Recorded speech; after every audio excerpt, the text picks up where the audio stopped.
Unë besoj se Irani nuk ka përdorur akoma as gjysmën e raketave të cilat ata kanë. Nuk duhet haruar se përpos raketave, Irani ka dhe një numër jashtëzakonisht të madh dronësh, të cilët janë të pajisur me një sistem shumë efikas inteligencë artificiale për të goditur objektet. Ata marrin, Irani tani është një fakt i ditur që Irani ka filluar merr informacione për sa i përket goditjes së objekteve nga Kina dhe nga Rusia, pra janë të dy shtetet, Kina dhe Rusia, të cilët po i ushqejnë informacion Iranit për sa i përket vendodhjes së objekteve të cilat ata do të godasin dhe përpasoj unë them që për sa i përket kësaj lufte, në qoftë se nuk do të kemi një eskalim, një rritje të jashtëzakonshme për sa i përket fuqisë bombarduese së Shtetet e Bashkuara të Amerikës në Iran, kjo luftë mund të shkojë edhe me muaj të tërë. Për sa i përket luftës, tani a do shkojë kjo luftë me muaj, a do të na lejojnë ekonomitë tona që kjo luftë të shkojë me muaj të tërë? Unë këtë nuk e besoj. Unë sinqerisht besoj që jemi në pragun e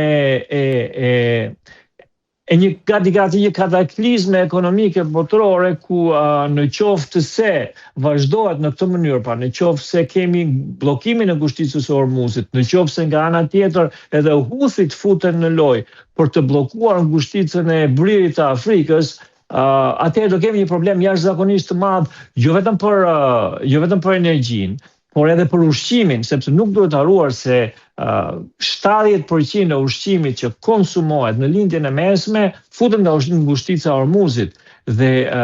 si thua, jemi përballë një krizë ushqimore përveç se nafte. Po jo vetëm në lindjen e mesme, po dhe në vende për shembull si Shqipëria, vende të vogla, vende të cilët si thua janë në vende me ekonomi të brishta. Imagjino ç'do të bënte shkurja e naftës në $100 apo $150 për fuqi,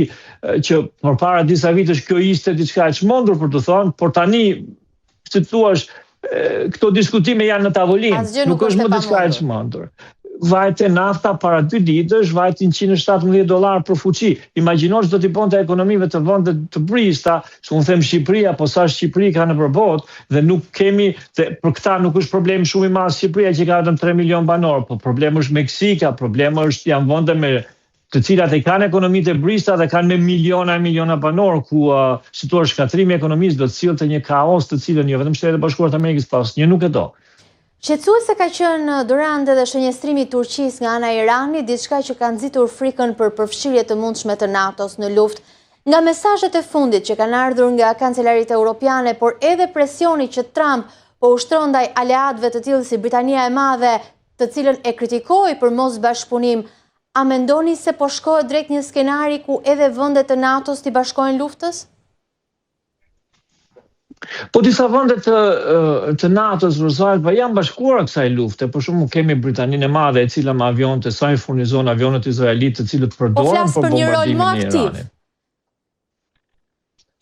Për sa i përket një roli më aktiv, kjo do të varet nga pasojat ekonomike që do të sjellë kjo luftë. Pra deri tani kemi parë, për atë që kam parë unë është se kemi parë një përpjekje të Shtetit Bashkuar të Amerikës dhe Izraelit më tepër për të angazhuar në luftë edhe shtetet të tjera arabe apo dhe shtetet të tjera të NATO, si për shembull Turqia.